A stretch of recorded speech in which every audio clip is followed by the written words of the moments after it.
Hello, sir. It is 2:30. Shall Yeah. we start the program, sir? Yeah, we said 2:30, right? Yeah, hello. Yes, sir. Shall we start, sir? Yeah, we said 2:30, so if it's 2:30, we can start. We are good to go. Thank you, sir. Good afternoon, one and all.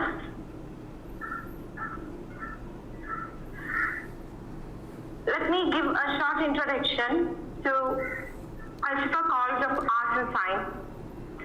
Shifa College of Arts and Science had its dawn in the year 2020. Affiliated to the University of Calicut, this college aims at upholding its unique value proposition of rendering classes in a very different style, offering difference in teaching and learning experience to teachers as well as to students. It focuses at project-based learning with a variety of certificate courses. As a first step to materializing this goal, the Faculty Development Center has been organizing training sessions to upskill and reskill the faculty members ranging from Montessori to higher education. As a part of which, we have organized this session on flipped classroom to enhance the knowledge of new classroom strategy in this new normal scenario. This online presentation would cover what, why, and how of flipped learning. Now, let me give you a few words about the who the speaker is. Dr. Babu P.K., sir, doesn't need an introduction because the number of registrations for this event has crossed 900, and this is a testimony to his greatness in his knowledge as an academician. But for the few who do not know him, let us take a quick look at his introduction. He is a former principal of DGM MES Mumbai College. He has been the head of the Department of English, KAHM Unity Women's College, Manjeri, Kerala, and his 3 decades of teaching has enriched the English studies, and he is a member of Academic Council of University of Calicut and Academic Advisory Committee, UGC HRBC University of Calicut. He is also the academic advisor of Benchmark International School Bureau, Kerala.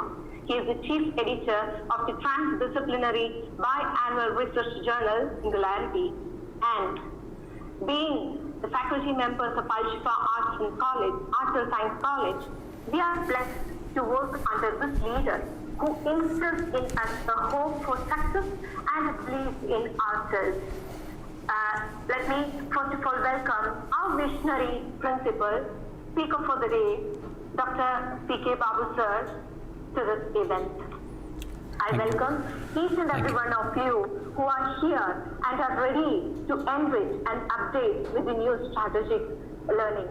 And it is said that a mediocre teacher tells, a good teacher explains, the superior teacher demonstrates, and the great teacher inspires.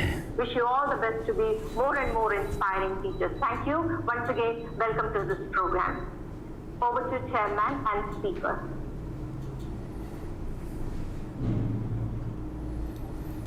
Yeah, good afternoon, everyone. And thank you, Sarita, for the opening remarks. I hope I'm being audible. Yes, sir, you are audible and visible. All right, okay, thank you. I would like to thank everyone who has enthusiastically responded to this a short introductory presentation on the flipped classroom. As Sarita mentioned at the beginning, Shifa College of Arts and Science, seated in Malappuram, Kerala, we are operating from this year onwards, and quite fitting to the reigning scenario, we are trying to repurpose our classrooms so that it will fit into the flipped mode of learning. There are a number of reasons why we have decided to take on this challenging proposition. We know that it's a long and a hard road until we reach where we want to reach. It will take a couple of years, probably around 3 years minimum, so that the whole program could be made operational in the flipped mode. But we think this is the right time to step into it. And globally, the kind of warm responses and enthusiasm shown towards the flipped classroom has actually emboldened us to take on this step. So thank you everyone for joining us. I'll be taking you on to my presentation. It will be a 1 hour 15 minutes presentation. I wish I'd be able to make you interact in between. I'm not very sure about it. So because many of us are even now taking the baby steps into technology, we would tread softly. So I would complete my presentation, and afterwards I would be taking questions from you. And it would be quite delightful for all of us here if you could join hands together in our journey towards the flipped learning destination.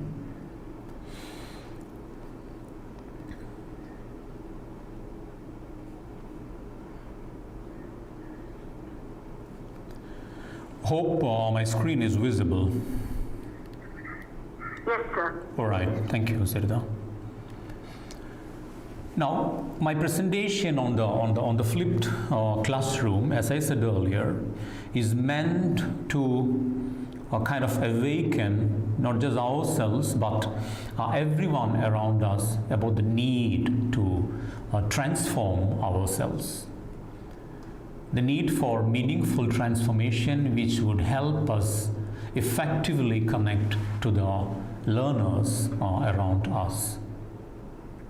We cannot think of a better period than the socially isolated period of COVID crisis, during which we can attempt to do so.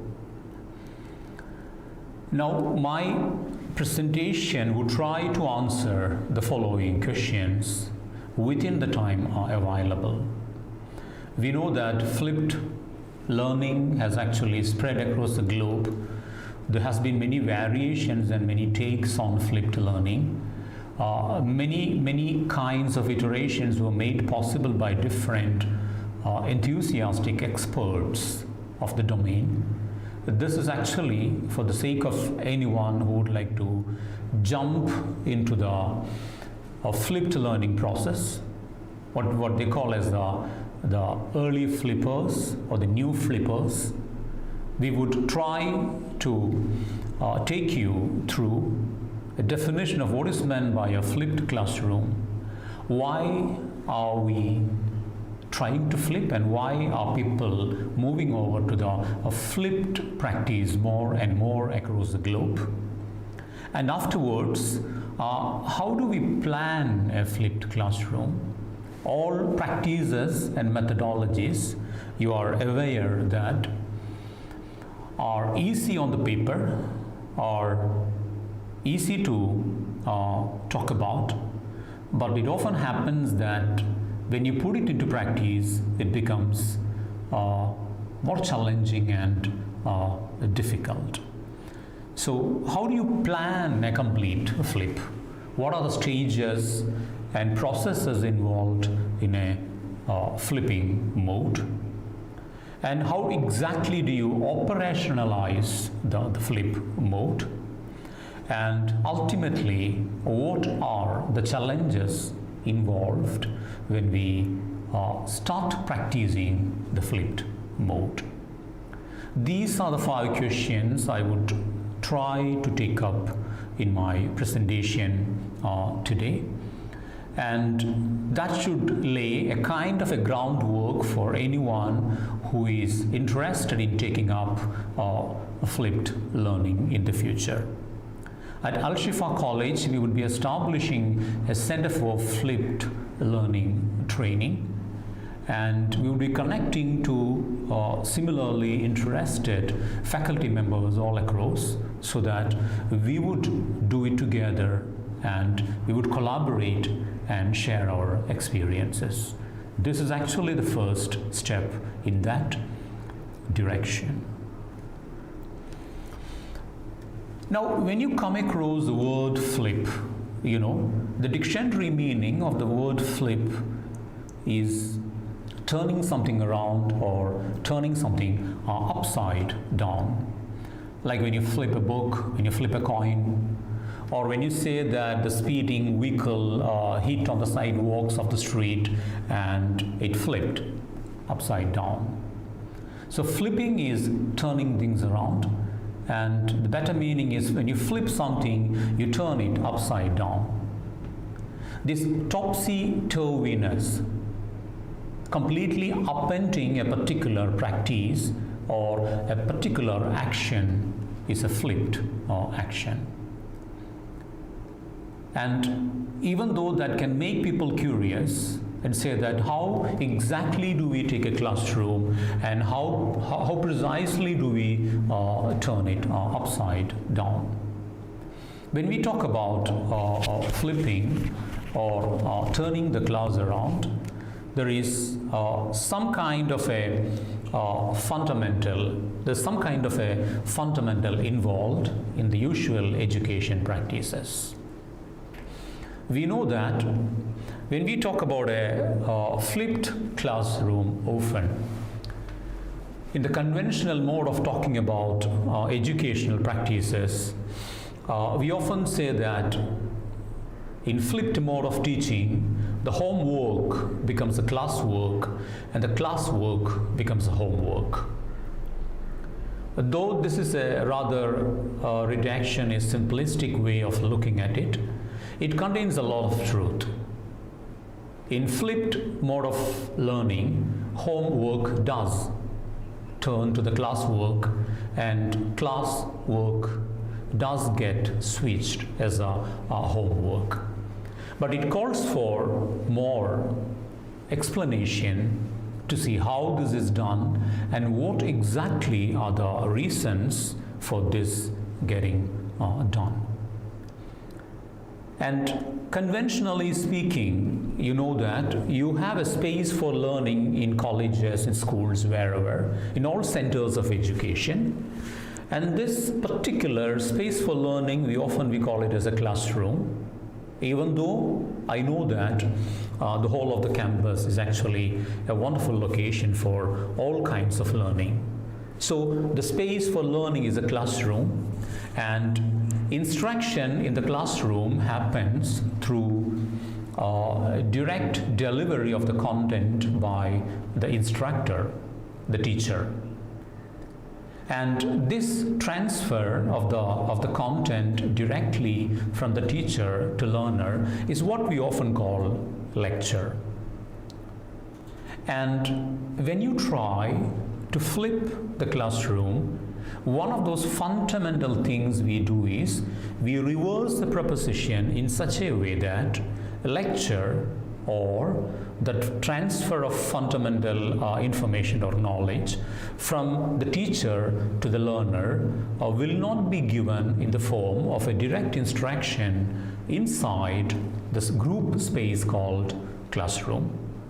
Rather, that part of the content, what we normally call as lecture content, lecturing content, would be recorded either in the form of a video or an audio, and that would be sent, particularly these days, online to the learner. The learner would watch the content from home, listen to it from home, and would be appearing in the group space called classroom for further activities. And those further activities would be engaging the students in different categories of activities. It could be a group activity, it could be a discussion, a debate, it could be applied kind of activities in which the concepts would be applied into particular scenario, so on and so forth. So when this happens, there is a reversal of the traditional instructional pattern. A reversal of the traditional instructional pattern in which the core space is occupied by the lecturer's lecture. But here, that is being flipped. Now, this may be very easy to talk about, and many of us, like one teacher who rang me up in the morning, said, as most of the people say, that okay, so we don't lecture, we would just record our lecture and send it to the home of the students, and then the students would come after learning into the classroom. That may be easy to argue, and that's not without truth, but that definitely takes the fun out of the whole process of flipped classrooms and learning. One of the fundamental questions raised by two of those, the so-called founding fathers for the current craze of flipped learning, Bergman and Aaron Sams, they asked one simple question in their book about flipped learning for the elementary teachers, elementary classrooms. The question was this: what is the best use of your face-to-face class time? The time you have in the classroom, when you face your students, what is the best use you can put that time to? Is it for simple dissemination of information or simple transfer of information from the teacher to the learner? Or are we capable of transacting better business during those class hours? So, formally, there is a definition. We can answer the question I asked. Formally, there is a definition, much accepted definition for flipped learning, which is it's a pedagogical approach in which direct instruction moves from the group learning space, classroom, to the individual learning space, home, and the resulting group space, classroom, is transformed into a dynamic, interactive learning environment. Interesting words in this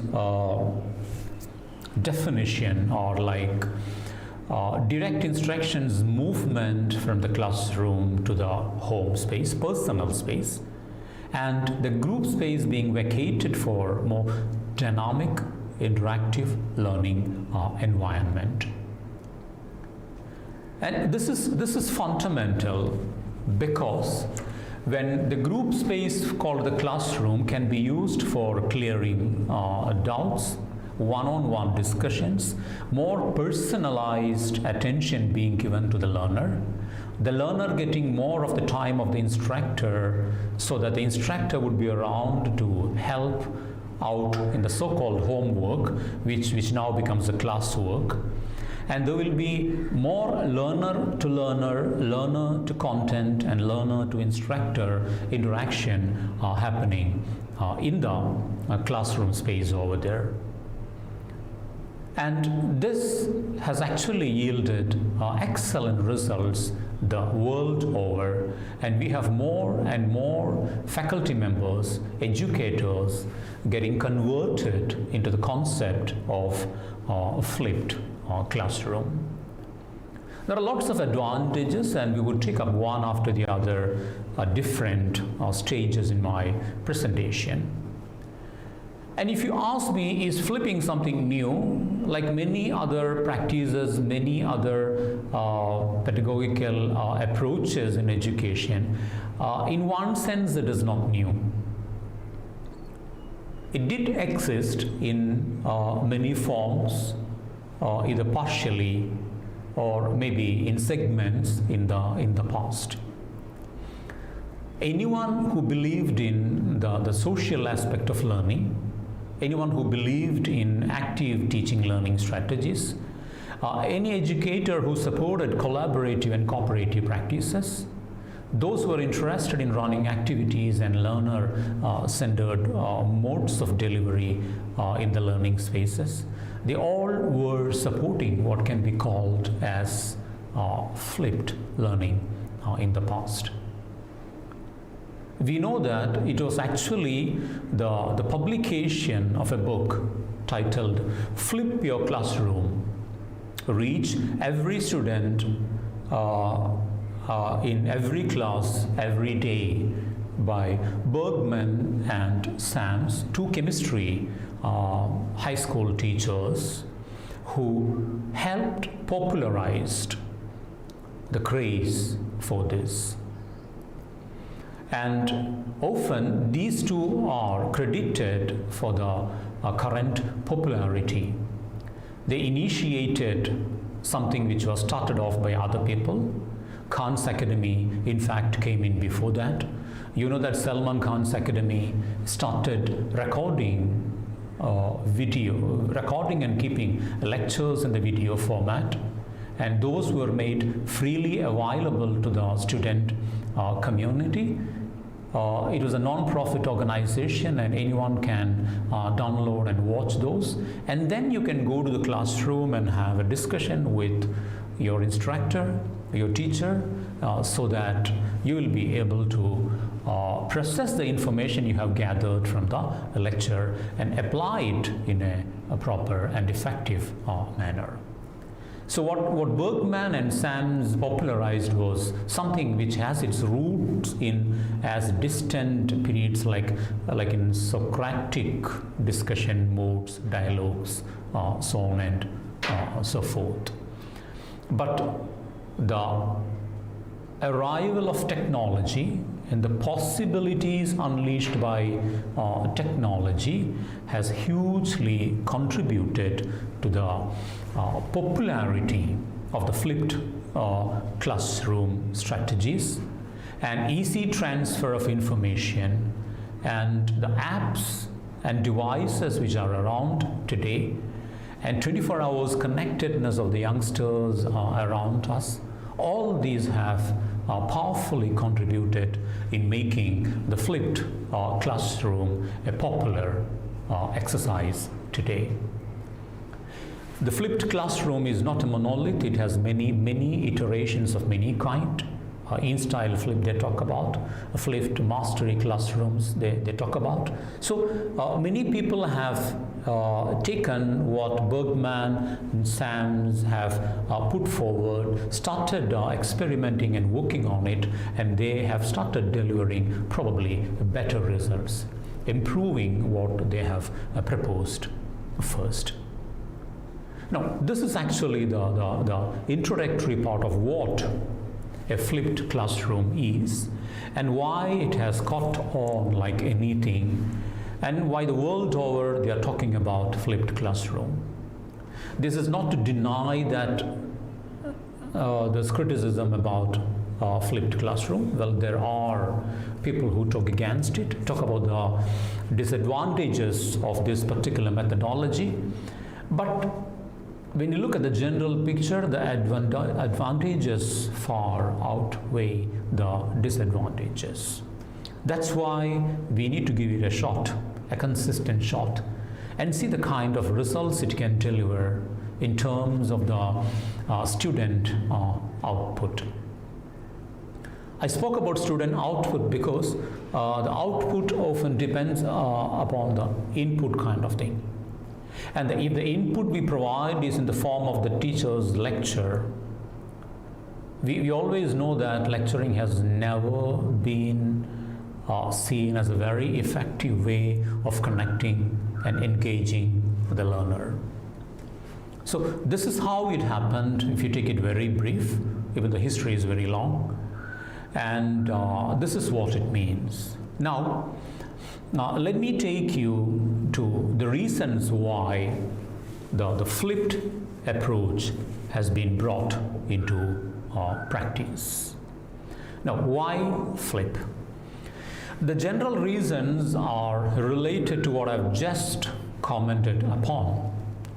Number one, people who've been talking in favor of switching to an online mode of education, saying that this is something we should have done earlier, even though many of us would have lots of reservations about the way it is being practiced today. They said, see how technology has impacted hospitality industry. See how technology has impacted the banking sector. See how technology has impacted the food sector. See what technology has done to transportation. Look at the Uber part of taxi services. Look at Airbnb in hotels business. When you see the impact of technology all around, and everything is being repurposed, reinvented in the light of the facilities, in the light of the media, in the light of the ease provided by technology, how come education is lagging behind? People ask you. So you need to perceive the changes around, and you need to ask, how can we derive mileage out of these technological innovations around, connectedness of the youngsters and the millennials to the technology around. And there is also an increasing demand for capable, skilled graduates. Higher education is facing increasing challenge from different quarters, especially from the world of the corporates and the industry. The world of the corporates and industry are definitely asking for skilled hands. Now, skill is possible, and when you apply what you have learned, when you have more hands-on practices, when you sit together and work, you can develop collaboration, skills of cooperation. Teamwork becomes essential over there. Leadership would evolve out of the equation naturally. So we need to create scenarios in which this is possible. And when you transfer, when you offload lecture into the home space online, and when you open up the classroom space for activities, there is more space for upskilling and sometimes reskilling the graduates within the limitations we have. And we need to certainly look at the need for personalization, which is coming up today. As I've just spoken to the faculty orientation participants in a university program, see, there is increased personalization coming into education. The more technology you use, the more data would be driven out of it, and the data you derive from the effective, skillful use of technology, you will have lots of information about the learners around us. One school in Italy or somewhere, Spain or Italy, they practiced with chatbots, and their practice was actually about clearing the doubts of the students. So when students have doubts, they would go into this chatbot and chat with them. Experimentally, they used it for a period of time, and around 40,000 questions and doubts were aired by different students, and 92% of or something like that were successfully, correctly answered by the chatbot. See what technology is doing. The story doesn't end there. Story goes on, because if you analyze around 40,000 doubts and queries raised by the student community through the means of technology, you're capable of chunking the information you receive in such a manner, and you can chunk it into different sets of students, different classes of students, and you can see what kind of doubts and concerns are coming from which students or which category of students.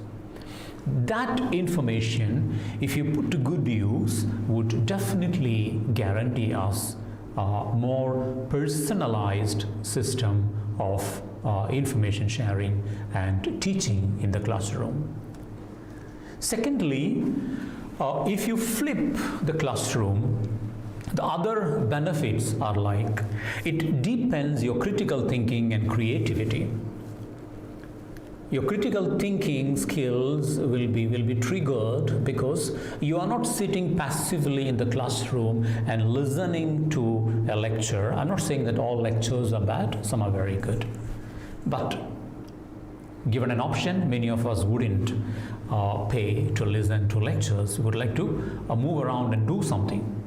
So it triggers your critical thinking when you are given an opportunity to do something.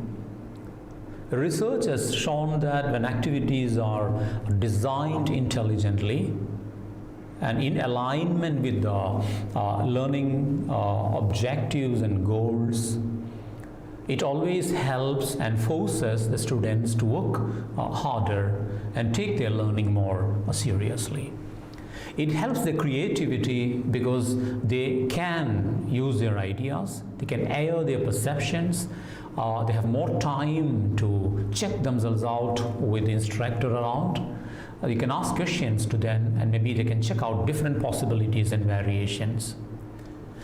Flipped classroom could be more authentic because you can be your own over there and you have more personal space in which you can work out the propositions given.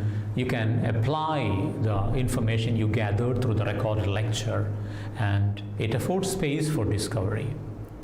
Problem-based learning it can be because case studies, scenarios, etc. could be made available to the groups or pairs or the whole class, and they'll be working on it, enabling them to believe in themselves, to be more authentic and capable of finding things out. It's team driven because there's more collaboration over there, and you have in-time assessment. You can see what they are doing. You can move around, the instructor can move around, can park near different groups in the class, give in-time assessment to them and real-time feedback. As I said, it's personalized and it can trigger higher order thinking skills because it could be often application oriented. The information you have gathered, for example, if it is about academic writing, if you have learned certain information about how to title a project or how to title an essay, the information you have gathered from the recorded lecture, which has come to you via audio or video format, that information can be applied when you try to give a title to a particular essay. Simple example. And of course, it provides a lot of autonomy to the learner. Now, these are some of the reasons why it is productive for institutions and faculty members to switch to flipped learning, at least in a partial way. If it could be done, the benefits can be huge in the long run. Now, let us look at the flip plan. If you very casually look at a flipped classroom, as I said, as I quoted a teacher who spoke to me even today, it's quite easy. You have a lecture to give, you have a class to give, so you record your class, either a video or audio, then you send it to the students. So students watch it from home and they come to class. It sounded so easy, and the way the teacher asked me that question, it kind of made me feel what the person actually felt. Probably the person might have felt that, what is the big deal about it? What is the big deal about it? You record a talk and send. We are doing it already, especially in the COVID-caused social isolation. And then when they can come, we'll sit together and have some kind of a discussion about it.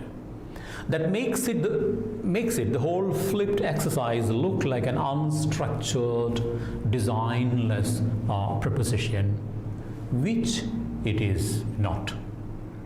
In fact, one steady criticism leveled against flipped learning is that it increases the workload of the faculty members, and that it increases the workload of the student community too.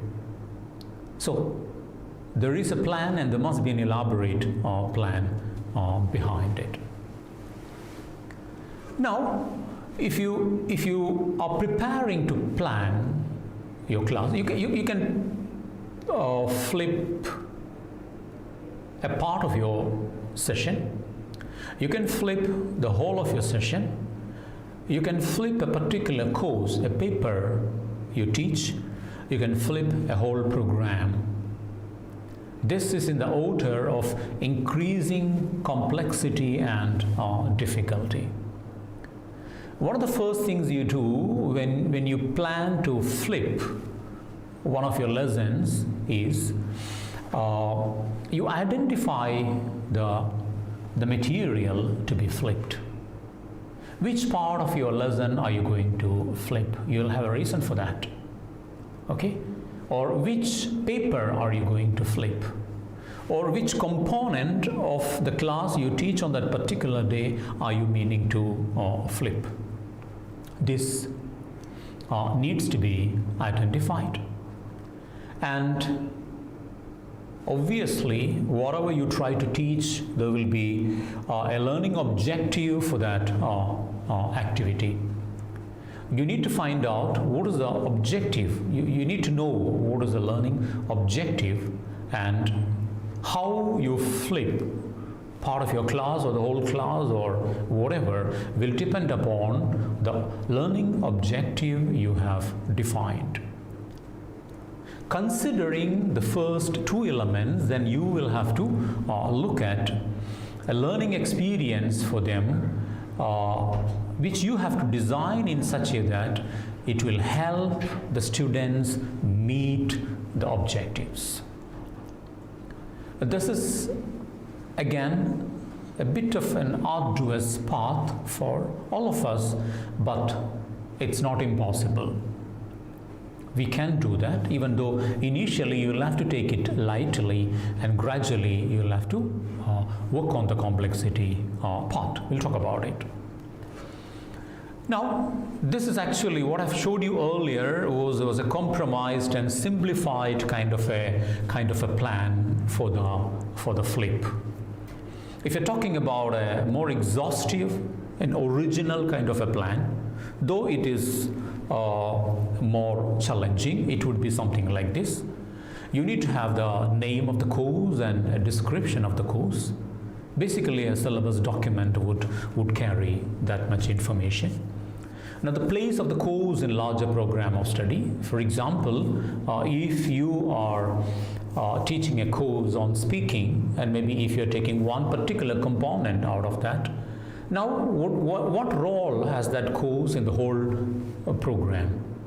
Or if you have creative writing in functional English, in the functional English program, what is the importance of that creative writing paper? And what are the learning goals of that particular course or paper? What kind of learners do you have? This is quite significant, because there are a lot of variables which can upset our plan, and the nature of the student community you have, the nature of the characteristic of the learning community you have will definitely influence the way you design the learning experience and deliver it. Afterwards, the rationale for flipping. Now, why have you decided to flip? What is your reason for that? You don't have to flip because others are flipping. No way. You don't have to flip if you are already successful in communicating effectively the content of what you teach, and you are capable of achieving the learning objectives you have designed or the university has provided for you. You don't have to. So when you flip, you need to have a serious, justifiable reason for that.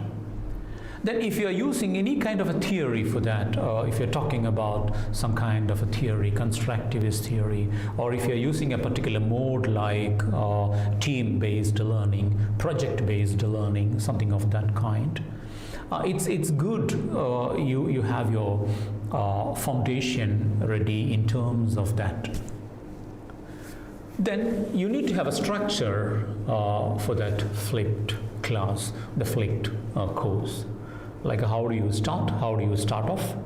Starting from the preparation of the content for the pre-class delivery and towards the assessment which you will effect at the end.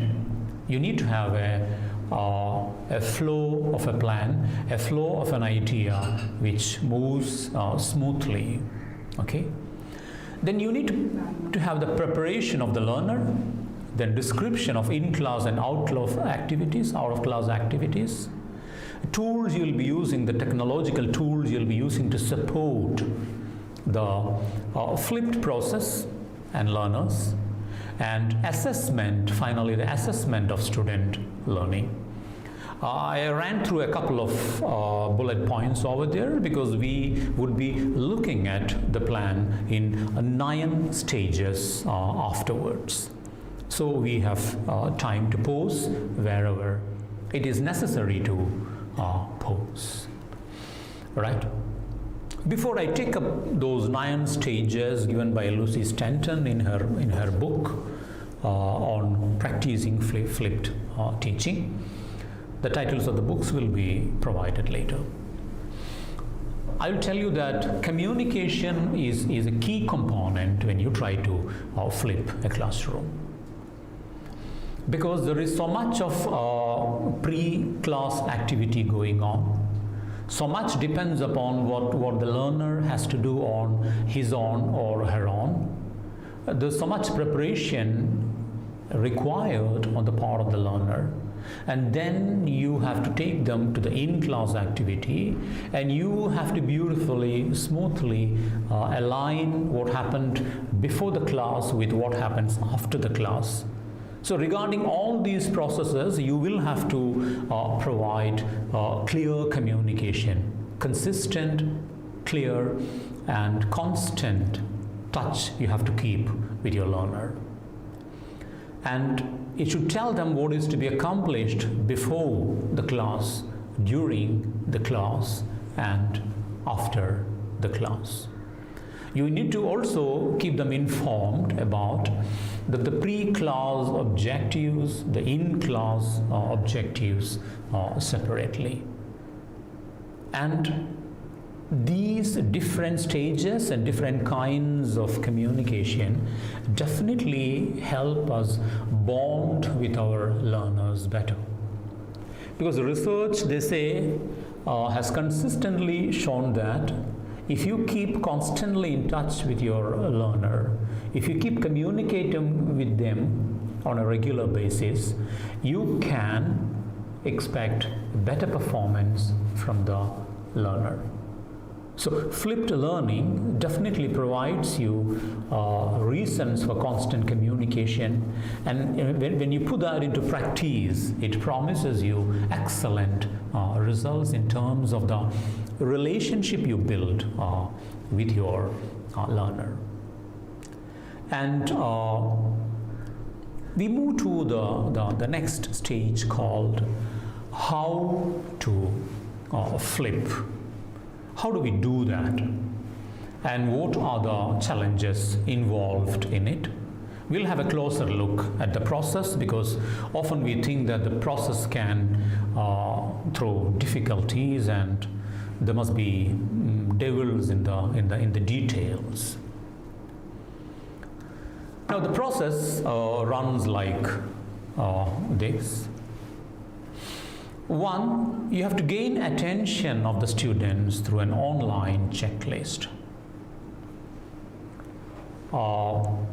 which means that you can't just go and flip your classroom. You will have to take your students into confidence, and you will have to share necessary pieces of information with the target audience sufficiently before you get into the act. So make it a habit on your part that you will be sending weekly emails to your learners. There can be also an overview page which provides a brief introductory paragraph about the topic you're planning to teach, assignments you're going to do, an indication about it, and the reading they should do before they come for the F2F face-to-face sessions in the future. There should always be a checklist, and through the checklist you should be able to track the student task completion. Many of the learning management systems like Google Classroom, Moodle and all will have tools for this. And also break up into pre-class, in-class and after-class activities to facilitate student use. So there's a lot of homework to be done by the instructor before you take the plunge into the methodology, because you need to prepare the minds of the learners for that. You need to prepare the ground for that, so that they are well informed and totally ready for what is going to occur. This is actually the first stage in it, right?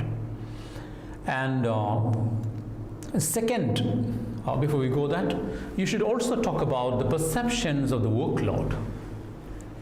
I told you earlier that I've told you that I know that it will be nice to take questions now, but I'm not taking it. I'll take questions towards the end. I've told you that, coming back, there are perceptions on the part of the students that when you move to flipped learning, the students are made to do a lot of work than in a traditional classroom. Interestingly, they even complain that we are made to do what you people are supposed to do. We are made to do what the teachers are expected to do. This is because of the misapprehension that it is a job of the teachers to come and talk in the class and lecture. The job of the teacher is actually to ensure that effective learning takes place.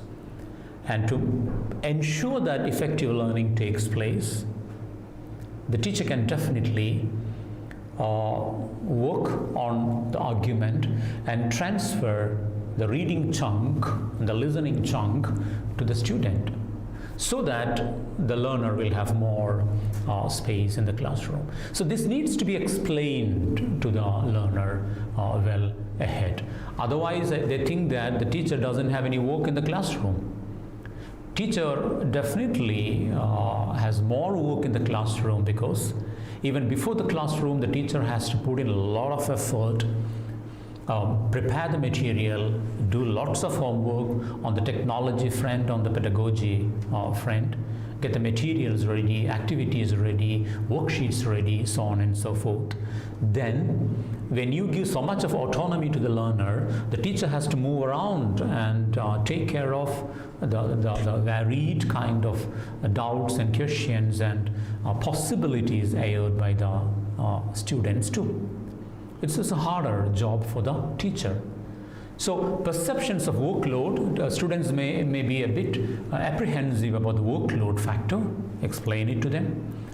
Give them an orientation initially about what the flipped learning is all about and what are the advantages they will take home at the end of the show.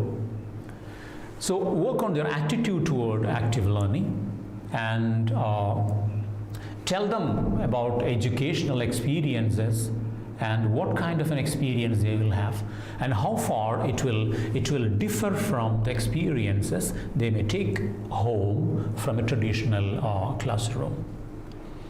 And also tell them about metacognitive skills. When you provide autonomy to the learner definitely takes ownership of his or her learning. When they take ownership of their process of learning, they are picking a lot of self-regulatory skills, self-management skills in the process, like time management, learning how to learn, how to organize themselves, how to structure their time and experiences. So much has been learned by them in the process. They would have learned so much by the end of the show. So talk to them about metacognitive skills and check their comfort with technology, their comfort with the different levels of technology, and ensure that you are not forcing technology upon them, and make them comfortable, asking them what is their comfort area and what are the tools they're familiar with. Familiarize them with tools if necessary.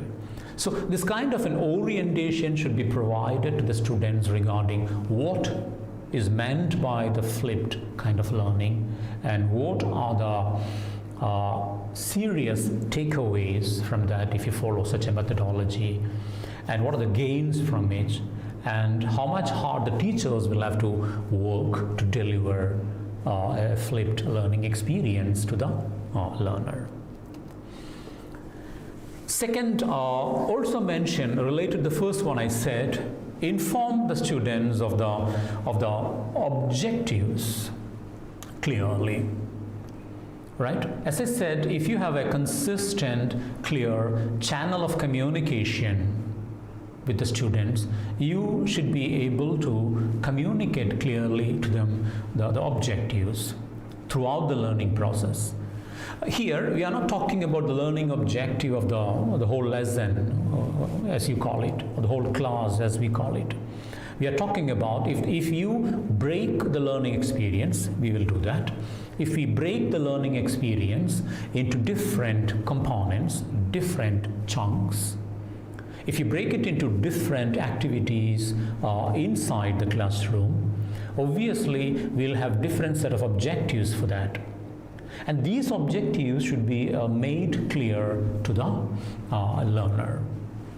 And often, to familiarize them, to reinforce these objectives, it's nice if you can embed these objectives to different locations in the content that you deliver, in the experiences which the students pass through.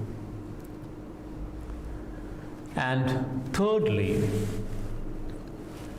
you should try to activate the background knowledge. You have to stimulate recall of prior learning.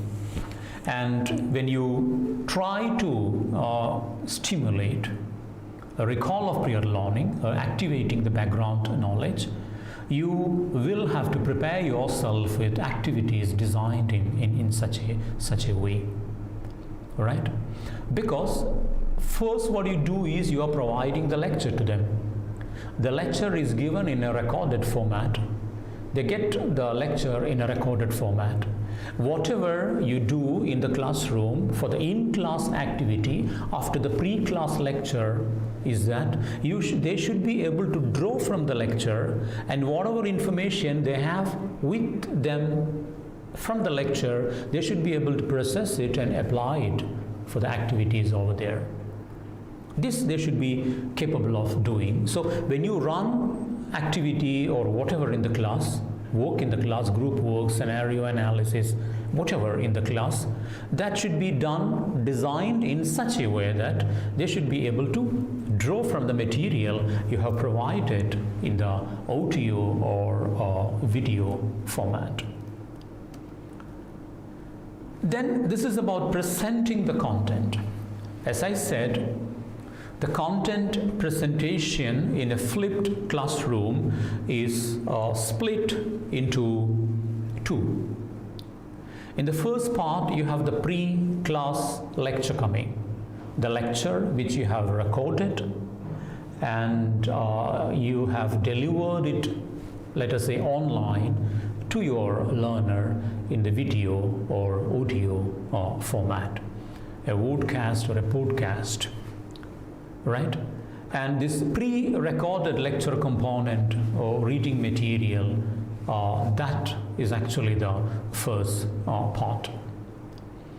And then when they come back after having listened to, I'm sure you'll ask me that question later, how do you ensure that they would listen to it?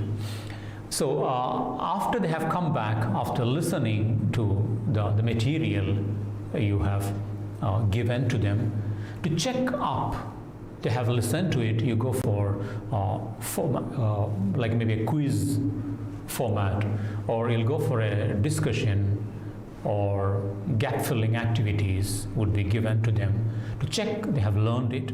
And then you will take them to the activities to analyze it, higher level, next level kind of activities, analysis based activities. And whatever they have learned, which you check through the activities and questionnaire or whatever, then you reinforce that in the face-to-face classroom and make them do something with it in the face-to-face classroom. These are the two phases involved in the process.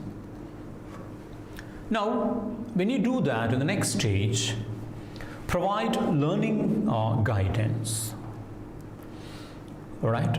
When they come to the classroom for the in-class experience, what you normally call as a classroom experience, there will be face-to-face course sessions.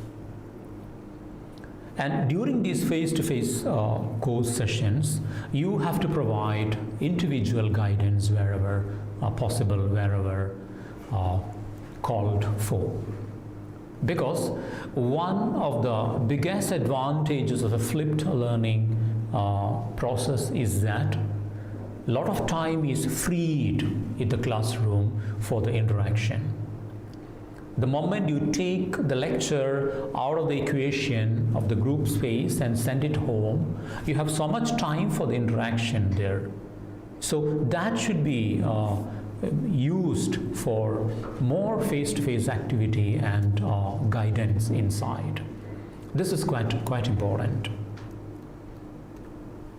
And the sixth part, it is the practice part of it. You give the lecture in the recorded format, students listen to the format and come to the classroom. Then you check whether they have listened to it with quizzes, surveys, something like that. And then you involve them in the early part, probably in a group work. And then you can definitely narrow down into a pair work or an individual work kind of it. And you would like to check whether the students are capable of performing something with the knowledge they have apparently gained from the lecture, which was pre-recorded and delivered. For that, you will have to provide practice-based activities. Sometimes you provide them a scenario, right, and ask them to come up with a solution for that, an answer for that. And they will have to apply the concept they have learned into this particular scenario and check how they will be capable of coming up with an answer. And it could be in the form of sharing what they have understood. It could be kind of reflective writing regarding what they have grasped over there. So this is more practice oriented, and obviously students would love the practice part of it.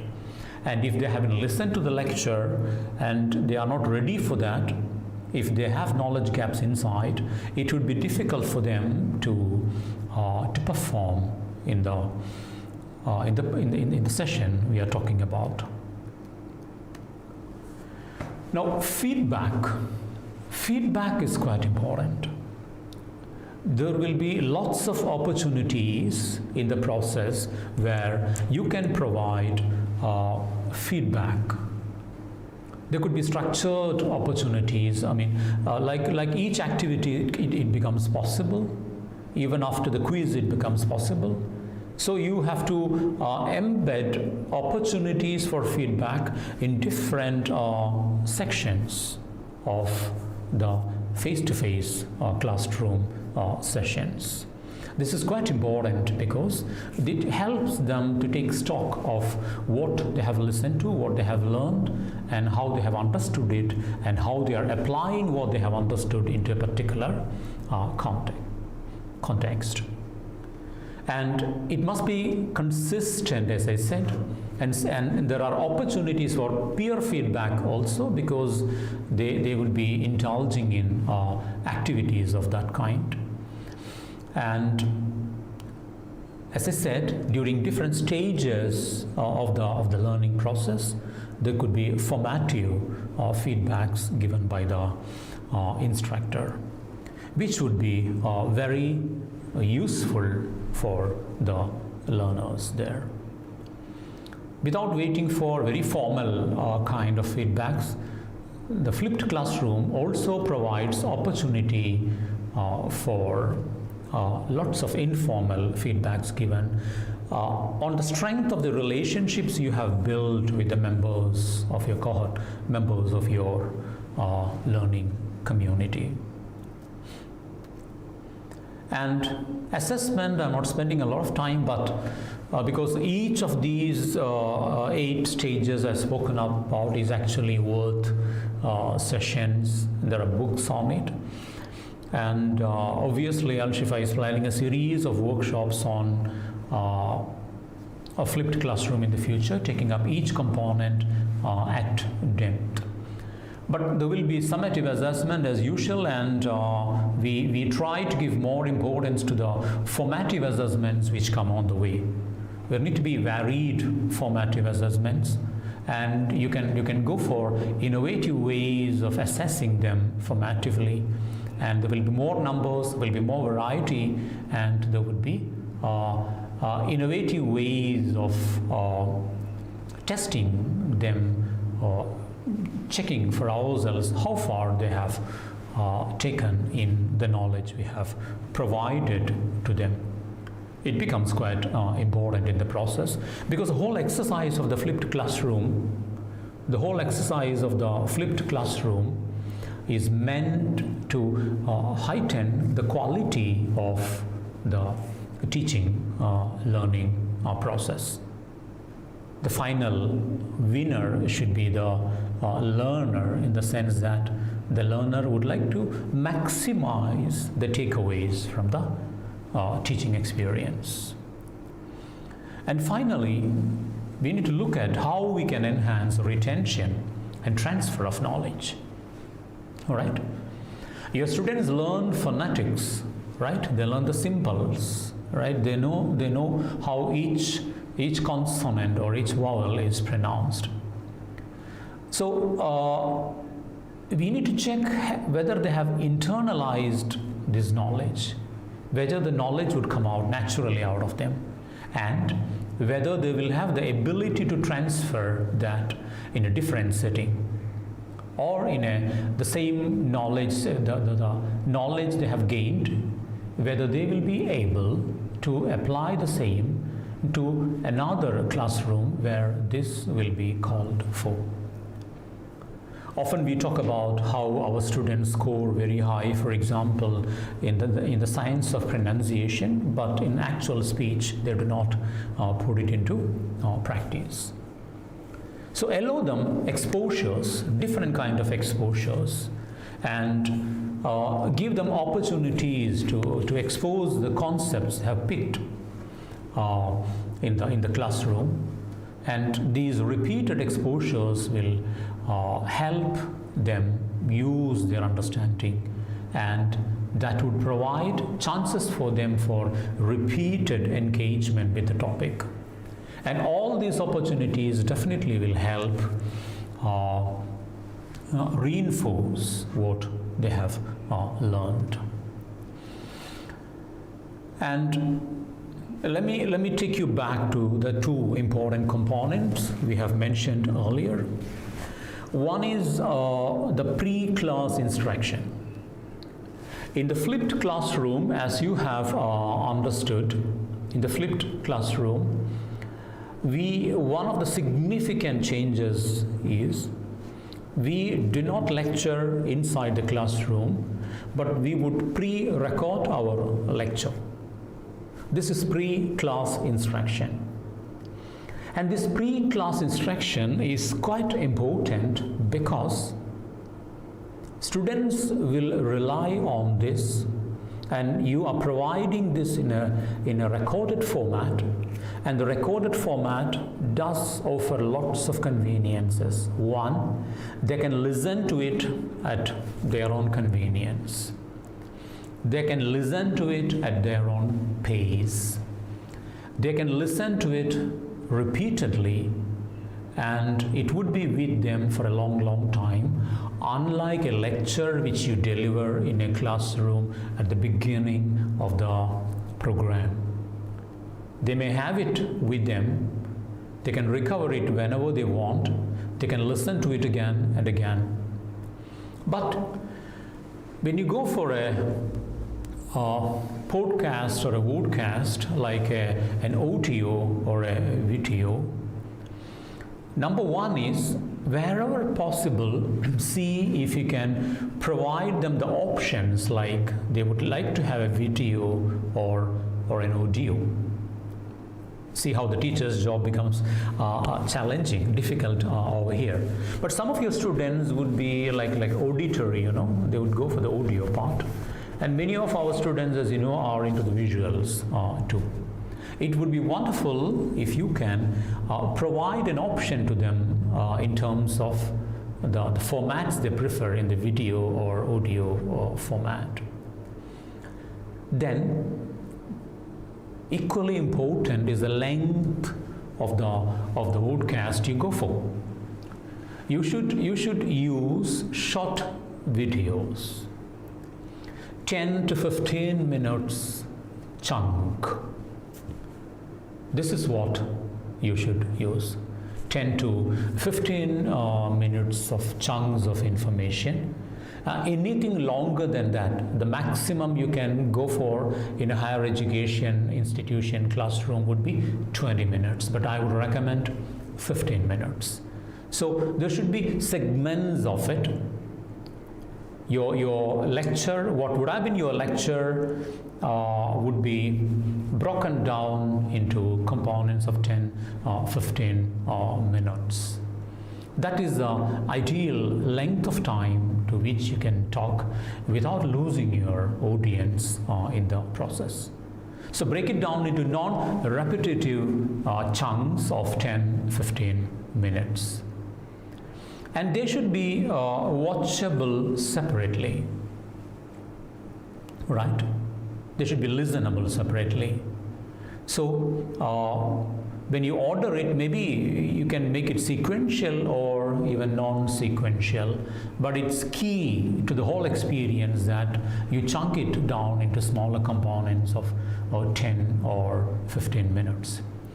Even I had that kind of a plan earlier for this talk I'm giving, but sometimes the problem is if you have too many questions coming in, the whole of the plan would be upset. That's why I've decided to go for a longer one, even though I would recommend splitting the whole process down into 10-15 minutes at the maximum in one stretch. All right, then there are some logistical factors when you go for the pre-class recording kind of thing, pre-class presentation, online presentation. Now let me tell you one thing, do not be under the impression that technology is an absolutely unavoidable component when you come to a flipped classroom. No. But technology is an unavoidable component for our day-to-day activities today. It's impossible to do anything without the support of technology today. So if technology can help us transfer information fast, transfer lectures fast, make it more effective and impressive, we will have to rely on that. And it's actually the strength of technology which has popularized a flipped mode as a desirable and effective mode of teaching today. When you try to create that pre-lecture recordings, you need to look at the time available to create it. People might think that online teaching is easy. Maybe teachers won't think. Those who are not teachers probably would think that way, okay? If, for example, they say that if you are making a 30 minutes video and if you are going to edit it on your own, if you have decent kind of editing skills, and teachers are not professional editors, it would take thrice that much time to edit it. Right? So if 30 minutes video, then 120 minutes it will take to edit it to some kind of a so-called perfection, let us say. So time you should think about. Effort needed to use the tools. Do you have the skills? How much effort will be needed for the tools? And the price factor, what is the cost of the tools required? And very important is the reusability in other courses. When you do a recording, sometimes like if you are doing a recording for let us say Shifa College, if I keep on saying Shifa College repeatedly, it will be difficult for me to use the same material in another college, obviously. So many of those who are doing the recording are learning the trick of not saying anything about the occasion, the day, the time, the host, things like that. Or they would leave a gap so that that part could be edited out later. Whichever material you develop in the audio or video format should be good enough to be used, if possible, in other courses. Check that out at the beginning. And the quality of what you have produced should align with the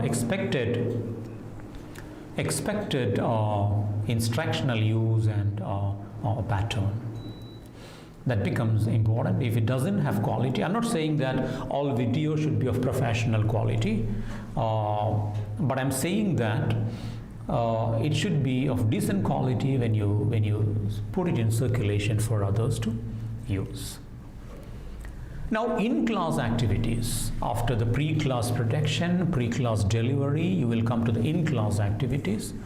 You can use most of the activities traditionally recommended, like a think, pair, share, class discussion, group work, jigsaw readings, lab work in certain scenarios, case-based or scenario-based activities, discussions, problem solving. All these could be used in the in-class activities. It would always help them to apply and reinforce their learning, but you need to always try to align this with the objectives you have in mind for the course. Now, moving towards the end of it, I would once again remind you that when you try to flip a classroom, the first thing you should flip should be a flip in your thinking. There must be a kind of a shift in your mindset.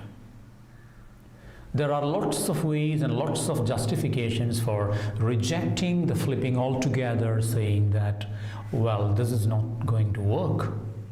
How do you do that? Do we have the technology? Are not students struggling? Isn't bandwidth an issue? There are issues. We haven't done anything in our country after solving all the issues of this kind. All right? So transformation is brought in by individuals often. You cannot expect probably the whole lot of people to support you, those who are around, the whole lot of institutions to support you. You should be capable of flipping your mindset into this. If you are a good speaker, a good lecturer, you might have always enjoyed being in the middle of a group of students, and you rate yourself as a good one, and you can gather all the attention from the people around you, and you are so happy doing it. You enjoy the popularity. In such a scenario, you will never think about going for a flipping, because flipping will take away that kind of an opportunity for you. You are not the core, you are not at the heart of the show. You have to melt in the background when you run activities and all. So mindset matters a lot, and there's a need for self-regulated learning. Learner also, we will be learning as faculty members. Learners also should be picking at the art of learning. They should pick it up. So much self-learning and self-regulation, which is why I spoke about metacognitive skills at the beginning when I spoke about this. Collaboration skills are important. Even for the faculty, I will have to work with the technology people on the one hand, all right? I will have to work with some of my colleagues. I will have to work with my students as a group. If you are incapable of collaborating, this becomes a very difficult stuff to deliver in the classroom. And it requires constant, continuous, active engagement with the learning process. And you will be involved at each stage of the learning process. And like everything, you will have to reflect on what you have done, and you will have to adapt more and more to the challenges of the environment. If you are not able to do that, the process will not be successfully flipped. You need to flip your mind to begin with. And in the technology part, I would remind you again, because people might be thinking about technology too much the moment they think about flipped classroom. See, the flipped learning is not actually completely a technology-centered learning.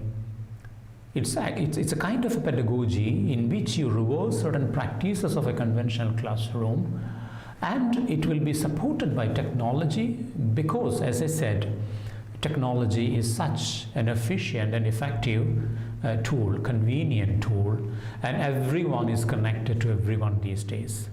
But when you pick a particular tool in technology, particular app, it should be fit for the educational purpose you have in mind. It should be credible, it should be acceptable for those who use it, and it should be readily available too. If you do not look at these three parameters, it may be difficult, and people might probably come to the conclusion that the technology is not available, right? How can I go for a flip? No. And the kind of presentations you can use, as I said earlier, audio recording, voice over presentations, screencasting. You can have video in the form of a monologue video. A monologue video need not always be very interesting, and wherever possible, you can make it a dialogue video. And sometimes when you're talking about a process, a demonstration video also would be very useful. All right. When you evaluate the flipped classroom, you should always take into consideration the learner reactions and perceptions. The reactions and perceptions of the learners are very important. All right. They give us input on how to improve our tools, the tools of our trade. All right. And we need to very seriously evaluate the quantum of learning actually taking place. It's all for better learning, more effective learning, and more application-oriented learning, more applied stuff. And so their application into other environments become important. We know the English teachers teach letter writing, for example. But when I was a principal, right now also I'm a principal, but my students are yet to come, okay? So when I was a principal, the kind of letters which I receive over there, application letters of different kind, apology letters of different kind, the kind of letters which I receive didn't always align itself with the kind of format we have taught them in the classrooms.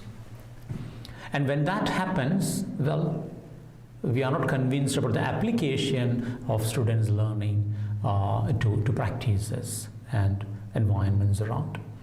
And the change in the behavior of students too, right? And how far it makes them satisfied, how far are they happy with what they take home at the end? Are we able to raise the rates of retention in the process? Are students continuing to stick on with it? Are they happy? Will they recommend the same kind of a mode of teaching to others too? All these questions become very important. And finally, when you develop an assessment, this is exactly, as I said, a topic for another presentation. Go for an assessment that measures of each learning objective and goal, each. There will be lots of objectives we stitch into the process, I told you. And explain to the students also how the learning objectives will be assessed. We need to familiarize them with the kind of assessment which will come and what will they be assessed for and how. Frequent assessments are required, and the feedback about the assessment should be shared with the students so that the performance could be further improved, right? And use assessment data also, because whatever stuff you get through the assessment can be put back into the system, and that way we will be able to improve the quality and the effectiveness of the teaching mode. Fundamentally, let me tell you, the flipped learning is active learning.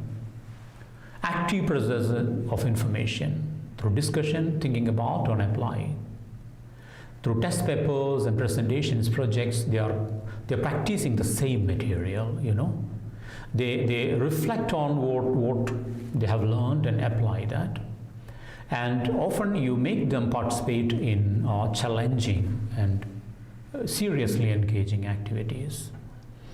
And sometimes they will be indulging in peer teaching, and they will be teaching others what they have learned, and they have very good control over what they have learned and how it has been learned by them. And flexed, now if you look at flipped learning, it has grown so much. There's so much of talk about it. The quantum of research on flipped learning has increased. You have Flipped Learning Global Network. They are running programs about flipped learning. Training programs are offered. Certifications of different levels are offered by flipped learning. And the Flipped Learning Network, I think, has spoken about 4 pillars of flip. One is that F for flexible environment. The teacher who delivers it, and definitely the manner in which things are done should be very flexible, because we keep on trying different things out. There has to be a learning culture among the students and among the faculty too. A culture of learning, but in a relaxed and often enjoyable, collaborative, interactive scenario. The content is intentionally developed for this particular purpose, and you spend lots of time preparing and getting the content ready. And the educator who steps into the difficult waters of the flipped learning will be a professional. He should be driven by the passion for doing it, should be driven by the fun of doing something different, experimenting with it, enjoying the happiness of achieving something different, and reflecting on the happiness of the learners whom he has helped succeed. This becomes important. And some of the works I've referred to, you have one, all those books are good. Though one book is about elementary school education, that is by Bergman and Sams, Flipped Learning for Elementary Instruction. The other ones of the college level, you have the Flipped College Room, Conceptualized and Reconceptualized, edited by Lucy Santos et al. And then Flipped Classroom Practice and Practice in Higher Education, edited by Reid Sema and the rest. Then Flipping the College Classroom, an evidence-based research thing by Patricia Rowling. All those books are excellent books, and more importantly, all these books carry lots of cases, reports of the classes actually conducted by faculty members in the flipped mode in different subjects. Let it be engineering, math, music, science, English language, history, so on and so forth. So you get a lot of sample cases from there, and they talk to you in detail about all the stages involved, different bricks which they have put together so that the flipped learning is made possible. And they also talk about the challenges which are part of it. So with that, I come to the end of my presentation over here, and feel free to raise questions if you have questions or comments about it. And I'm not a master of the flipped learning. We are all into it, but observations from your side and support from your side can help us transform the whole of the higher education classroom scenario, which is always possible and necessary, because it's time we moved out of excessive lecturing and we moved into active learning strategies in the classroom. It can help cut down on the disciplinary issues on the one hand. It can help add to the excitement and interest. And I'm sure that this will be one of the steps in the right direction, because technology is keeping pace and we are struggling to keep pace with technology. How well will we be able to harvest technology and integrate into our needs? It becomes important. Even when COVID scenario has subsided, and even when we have come out with a vaccine for COVID-19, college classrooms and higher education scenes may not remain the same in the future. So we need to have better equipments with us. We should be ready in one way or other when future knocks on our doors. And this is an excellent way in which we can combine on and off classroom scenarios. So maybe for some time till we tame COVID, educational practices will go like this. We may not have a full-fledged presence of the student community with us, so we'll have to mix and match with some on campus and some off campus kind of a scenario. This is an excellent opportunity for us to push our professional development to the next level. I think we can look at some of the questions around, and if any comments we can take that also. Excuse me, sir. There are a few questions posted in the Q&A box. Okay. So should I read it out? Yeah, sure. That would be helpful. Okay, sir. So one of the questions says, how far our students are equipped with the collaborative and cooperative learning skills? See, if you ask how far our students are equipped with collaborative and cooperative learning skills, it definitely depends upon the kind of exposure they have had in schools. One. So, some will be fairly equipped because they may have gone through that kind of a learning experience at the school level. And if they haven't done that, they are not really equipped for that. But it's the responsibility of us to transform the scenario and equip them, make them capable. Students are basically wonderful. We need to trap the potential inside them, align them to our kind of goals and directions, and take them along us. This is possible, but as I said earlier, it's not an easy thing to do. It's very challenging, but not impossible. Yeah, other question, I hope I have answered it. Another question I can see in the Q&A box is, surely we need, that's from Roshna Joseph, we need skilled practitioners of flipped approach of teaching, but are our students, yeah, that's the same question.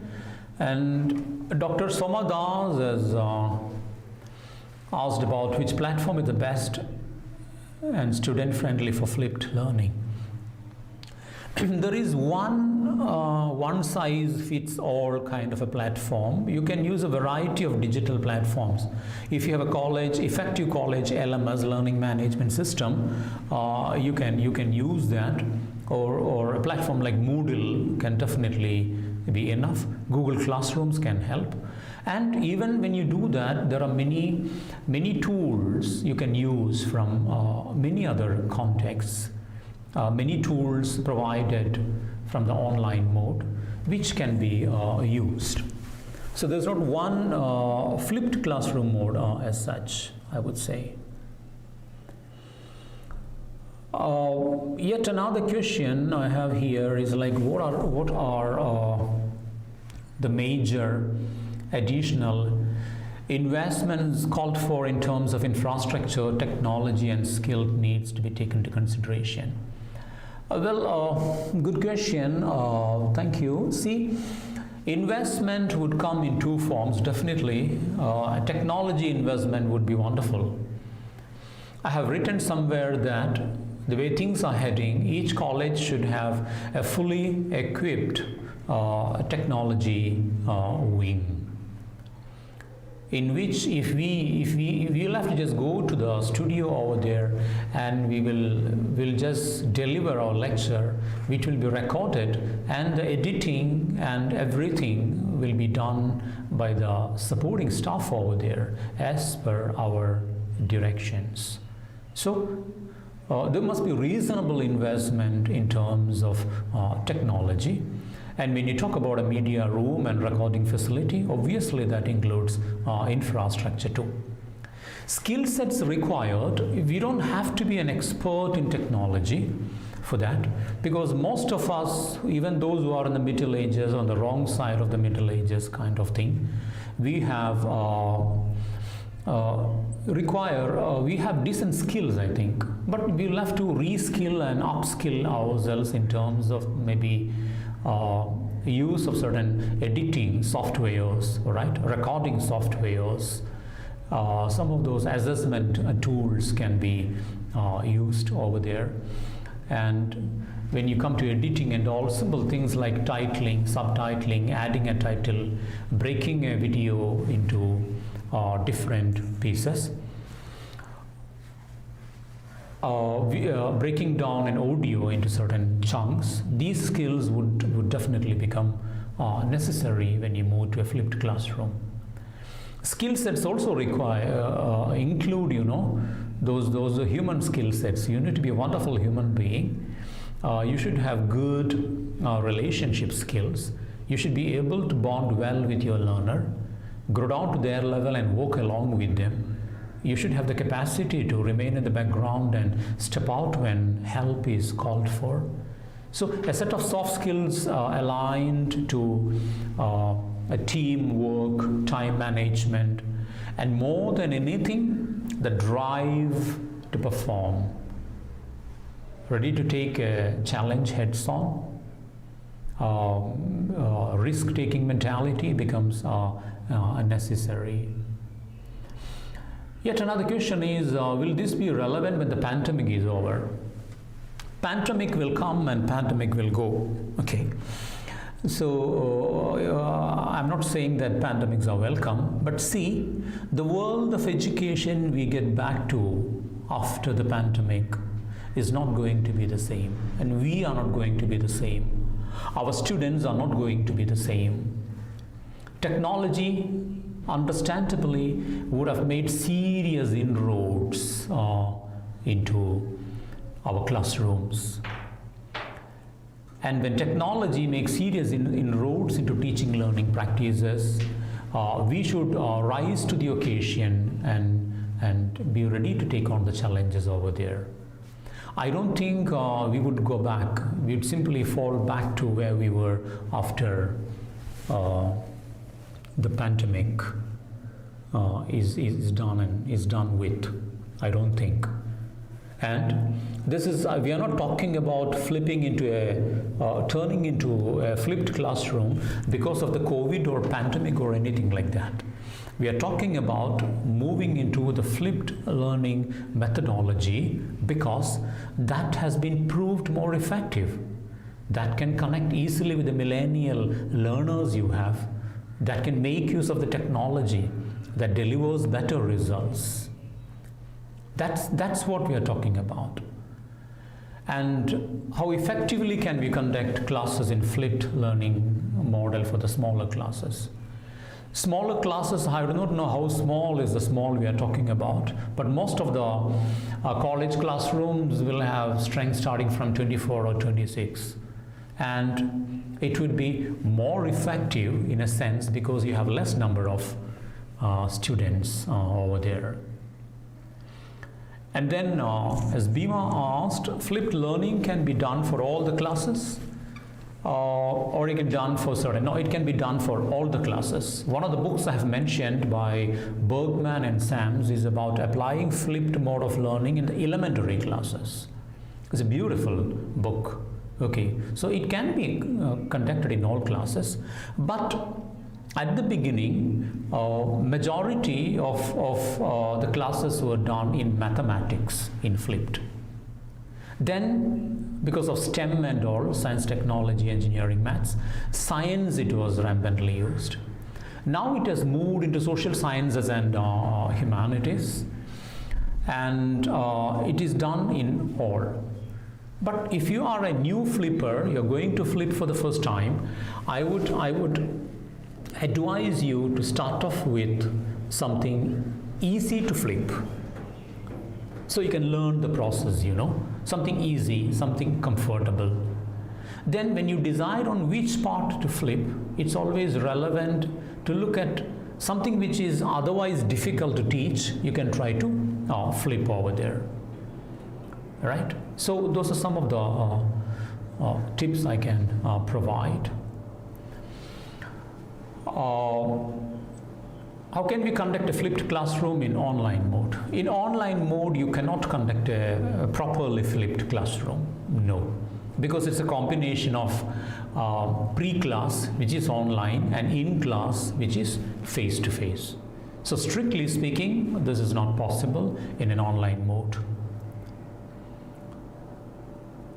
And with slow learners, in a classroom, you definitely have a mix-up. There will be the slow ones and there will be the fast learners, those who struggle with learning. I would say that if you have slow learners, then flipped classroom provides you an opportunity to be with your learner for longer. You can spend more time over there. You can give more attention to the slow learner. You can design activities tuned for them. So, in my perception, it's a wonderful tool to work with slow learners, right?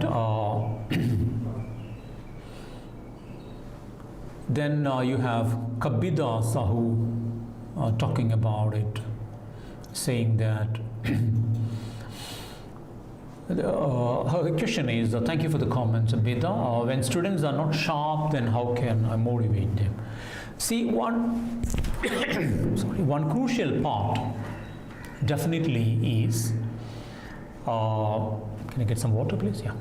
One crucial part definitely is taking the students into confidence. This is why I said we can go for an orientation of your students first. And when you provide an orientation to your students and take them into confidence, it helps a lot. You need to work on them. This is very hard. You need to work on them. Even if your students are very not sharp, everywhere you can find some students who are not sharp. It happens. So you can take them into confidence and design your learning activities in such a way that it will not be too challenging for them, right? Look at their comfort level and initially design certain activities according to their level, and gradually such scaffolding can gradually help them come up. Okay. Yeah, what Kalpana said is quite important. You don't have to rush and flip. What I would always recommend is flipping part of a class initially, not the whole class, not the whole topic, certain parts of it. Then prepare well and maybe go for one whole class you can flip. That way, if you scale it that way, gradually you can climb up and be very successful in what you are trying to do. So I fully agree with that.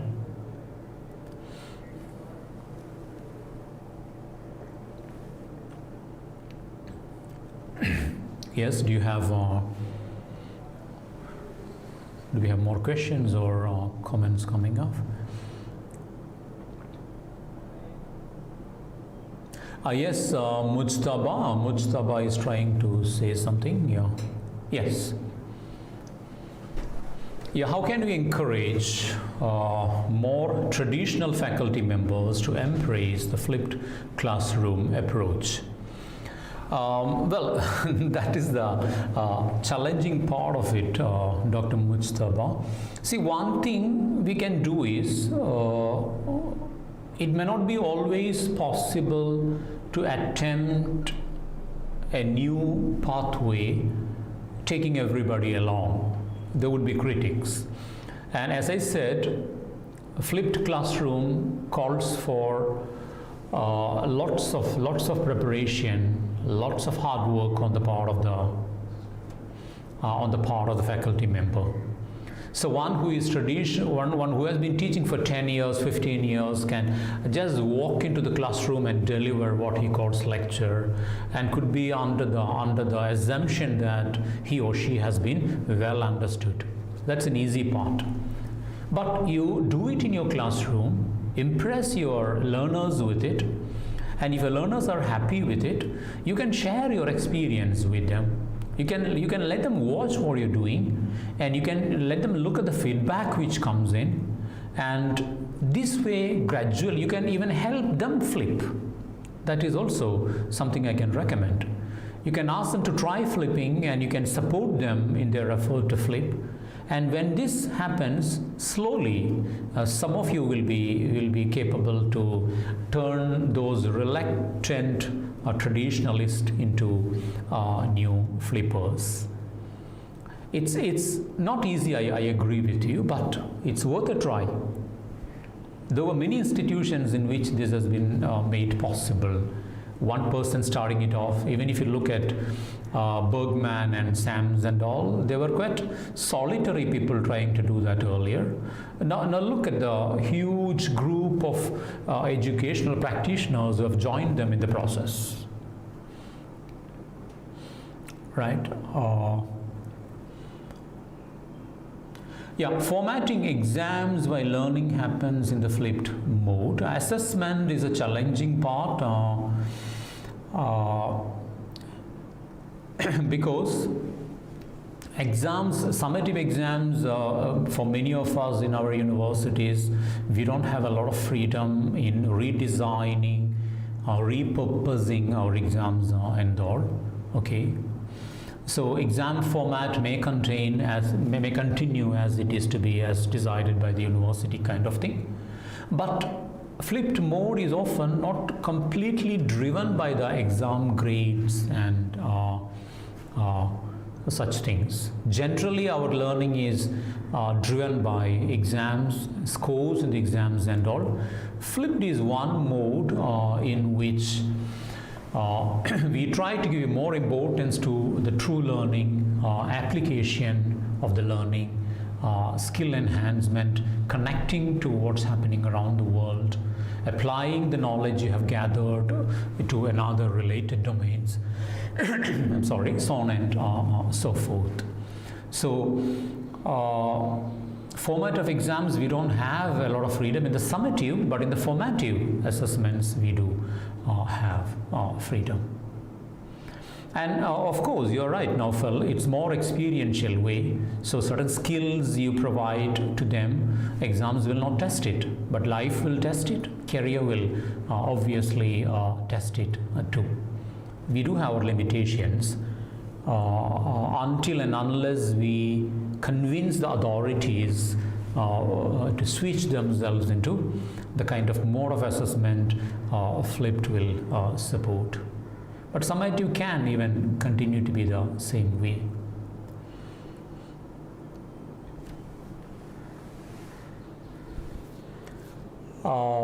There are I'm not an authority on it. Online assessment tools are available depending on what is it you're teaching and how you are teaching. Generally, for the formative, they use simple survey tools, quiz tools, such tools can be used. Even Google Classroom, Moodle, they all have lots of such tools being available over there, which can be used for formative kind of assessment, but not for summative.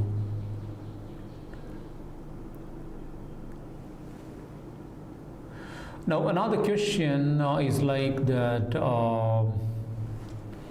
if you use particular classrooms, will it, and generally online classroom conveniences, will it affect the involvement of teachers as humane? It will not affect involvement of teachers as humane, because the in-class sessions are more participatory and more collaborative.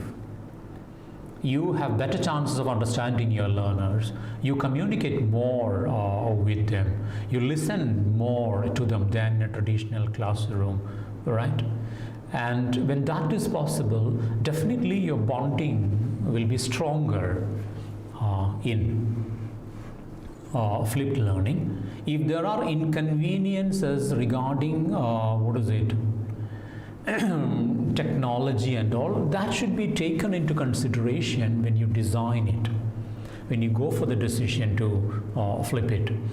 There are cases in which, for example, the pre-recorded lecture will not be delivered online, but it will be made available on a computer in the college. So during the evening, the students can come and copy that content from the system and take it home. Even such experiments been tried in certain places, so they don't have to download it via internet. Yeah, rural background. See, when you talk about the variables, as I said, gender becomes a variable, economic status becomes an important variable. Poonam Shukla has asked that question. And we need to take that into consideration, and we need to have answer for that. If you have a good share of student community who cannot access internet, who cannot collect the materials online mode, then it becomes difficult to deliver the content as such. So the socio-economic elements should be taken into consideration. If they are from a rural background, and if net connectivity is impossible for them, we can look at some of the ways of delivering the pre-recorded lectures. We need to find a solution for that. If that is impossible, then we might struggle. Let me tell you, this is not always recorded audio or recorded video. In certain cases, it can even be a text provided prior to that. But text will not be consistently attractive for them. So for the variety mode, they always talk about the teacher talking, because sometimes when we use a video, the video may be already available over there, but when your teacher is talking, you can easily emotionally connect with your teacher. That is said to be important when you have materials over there. And then can we maintain the quality level in a flipped classroom better than that of traditional? I would say yes. The question is from Razli, and answer is yes, we can. Definitely we can. Because the quality of the students and then the output we make possible will be, researchers have generally shown that student performance is better when they go through the flipped classroom practice. So there's no doubt about it. There could be occasional researchers which put it on par. On par. But generally, all the researchers indicate the better output, better performance on the part of the learners.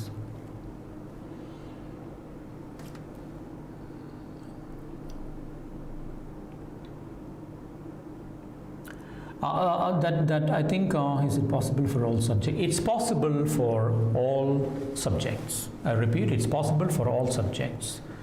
And different online assessment tool. See, it depends upon what are the modes of assessment you have agreed upon, and what is it you are trying to assess. And you can always find that out easily on your own. I think, as I said, is it a survey or is it a quiz or that kind of a thing, or a poll of one kind? There are many apps easily available. You can use one of the, even the Google Classroom carries some of them. I just can't put my finger on it. And are flipped classroom and blended learning models the same? Flipped and blended are not exactly the same, I would say. Blend is fusing two methods. It could be any, but in flipped model we are talking about combining the face-to-face learning and the online learning together. There's a lot of ways in which to a great extent you can consider flipped mode as one of the blended modes. Do we have any other questions coming, or otherwise we can wind up? Sangeeta? I'm Sarita, I'm sorry. Sir, no more questions, sir. Only just we posted on the QA box. Okay. Nothing else, sir. Yeah, all right. So, shall we move to the closing, sir? Yeah. Thank you, sir. Thank you, sir, for your response, and each one of you for your active participation.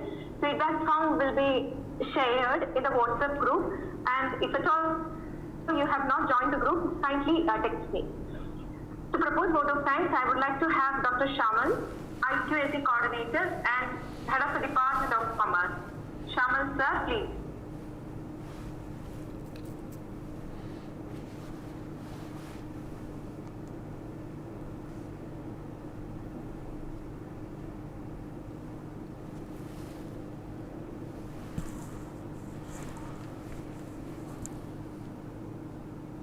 I think Shamal sir is not in range. Yes. Yes, Hello. please, sir. Thank you, ma'am. Thank you for the opportunity. Good evening, all of you. It's my honor to be here to propose a vote of thanks on behalf of Shifa College of Arts and Science to all of you for making this webinar a great success. First and foremost, I thank our resource person, Dr. P.K. Babu sir, Principal of Shifa College of Arts and Science, for for enlightening the audience on the various strategies of the classroom and the techniques that is very useful in today's teaching learning process. And sir has given a right direction to step into the flipped classroom environment. We are really enlightened with your knowledge and presentation, sir. Thank you, sir, for your valuable time. Thank you very much. Welcome. I also would like to extend my gratitude to the Faculty Development Center of the Shifa College of Arts and Science for organizing this webinar. And a special thanks goes to Mrs. Sarita Madam for the successful coordination of the entire webinar. Thank you, Madam. I also appreciate the management of Shifa College of Arts and Science for giving us a platform to conduct this webinar. Thank you, the entire team of management. Finally, all the credits goes to all the participants here who have given your valuable time to be a part of this webinar. Thank you all. Hope you all had a wonderful experience. Thank you one and all. Thank you, Dr. Shamal. Sir, shall we call it a day? Yeah, sure. Thank you, everybody. Nice to have you around, and we would be organizing more programs related to training, webinars, and face-to-face training programs in the future related to flipped learning. We would like to develop ourselves into a center of flipped learning in the years to come. So you're all welcome to join us in the future so that we could take this journey together. Thank you, everyone. Bye.